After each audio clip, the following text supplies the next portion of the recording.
ఆంధ్రప్రదేశ్ రాజకీయాల్లో ఉమ్మడి గుంటూరు జిల్లాకు ప్రత్యేక స్థానం ఉంది. రాష్ట్రంలో ఉమ్మడి తూర్పుగోదావరి జిల్లా తర్వాత అసెంబ్లీ నియోజకవర్గాల పరంగా పెద్ద జిల్లా గుంటూరు జిల్లానే. ఈ జిల్లాలో రాజకీయ ఉద్దండులుగా పేరున్న నేతలు అనేక మంది ఉన్నారు. ఎన్నికల సమయంలో వైసీపీ తెలుగుదేశం మధ్య హోరాహోరీ పోరు జరిగినా తెలుగుదేశంకు జిల్లాలో బలమైన కేడర్ ఉంది. 1-2 ఎన్నికలు మినహా ఉమ్మడి గుంటూరు జిల్లా టీడీపీకి కంచుకోట అని చెప్పడానికి ఎలాంటి సందేహం అవసరం లేదు. 2 నెలల్లో సార్వత్రిక ఎన్నికలు జరగనున్న నేపథ్యంలో వైసీపీ తెలుగుదేశం పార్టీల అధిష్టానాలు గుంటూరు పార్లమెంటు నియోజకవర్గంపై దృష్టి సారించాయి.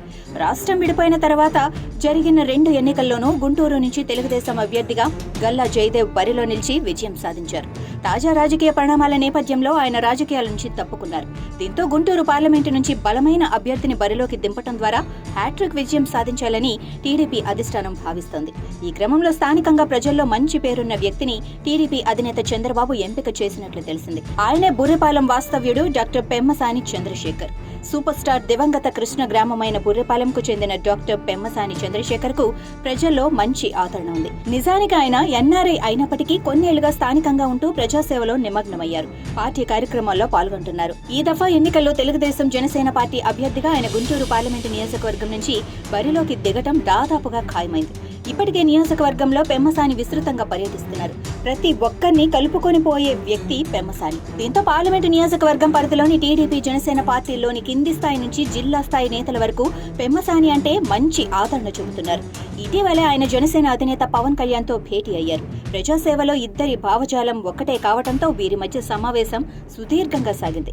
పవన్ తో సమావేశం తర్వాత పెమ్మసాని మాట్లాడుతూ సమాజ సేవ ఒక మనిషికి అత్యంత తృప్తినిస్తుందని మాట్లాడుకోవటం జరిగిందని, పవన్ తో మాట్లాడుతున్నంతసేపు నన్ను నాకే పరిచయం చేసినట్లుగా ఉందని పేర్కొన్నారు. ఇదిలా ఉంటే తాజా రాజకీయ పరిణామాల నేపథ్యంలో గుంటూరు పార్లమెంటు నుంచి పెమ్మసాని విజయం నల్లేరుపై నడికేనని విశ్లేషకులు పేర్కొంటున్నారు.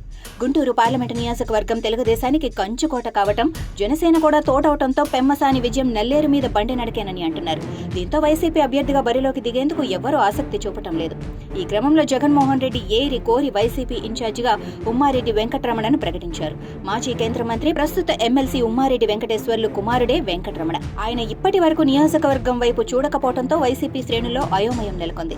వెంకటరమణ గుంటూరు పార్లమెంటు నుంచి బరిలోకి దిగేందుకు ఏమాత్రం సుముఖంగా లేరని వైసీపీ వర్గాలే అంటున్నాయి. ఆయన లోక్సభ అభ్యర్థిగా కాకుండా ఏదో ఒక అసెంబ్లీ నుంచి బరిలోకి దిగడానికి మొగ్గు చూపుతున్నారని అంటున్నారు. ఇప్పటికే ఈ విషయాన్ని సీఎం దృష్టికి తీసుకెళ్లినట్లు తెలుస్తోంది. ఈ పరిణామాల నేపథ్యంలో వెంకటరమణ అసలు ఎంపీ అభ్యర్థిగా బరిలోకి దిగుతారా, కొత్తవారు ఎవరైనా వస్తారా అని తేల్చుకోలేని పరిస్థితుల్లో వైసీపీ శ్రేణులున్నాయి. గుంటూరు పార్లమెంటు నియోజకవర్గ విషయంలో వైసీపీలో నెలకొన్న గందరగోళంతో పార్టీలోని కొందరు నేతలు బయటకు వచ్చేందుకు సిద్ధమవుతున్నారట. డాక్టర్ పెమ్మసాని చంద్రశేఖర్ తెలుగుదేశం అభ్యర్థిగా దాదాపు ఖాయం కావడంతో వైసీపీలోని అసంతృప్త నేతలు పెమ్మసానికి జై కొట్టేందుకు తెలుగుదేశం పార్టీలో చేరేందుకు నిర్ణయించుకున్నట్లు తెలుస్తోంది. ఇప్పటికే గుంటూరు పార్లమెంటు నియోజకవర్గం టీడీపీకి కంచుకోట. దీనికి తోడు జన సైనికులు సైతం ఈ ఎన్నికల్లో తోడవుతున్నారు. పెమ్మసాని అభ్యర్థిత్వం దాదాపు ఖాయం కావడంతో వైసీపీలోని కొందరు నేతలు టీడీపీ వైపు చూస్తున్నారు. మొత్తానికి వచ్చే ఎన్నికల్లో గుంటూరు పార్లమెంటు నియోజకవర్గంలో మరోసారి టీడీపీ హ్యాట్రిక్ విజయం ఖాయమైందని పరిశీలకులు విశ్లేషిస్తున్నారు.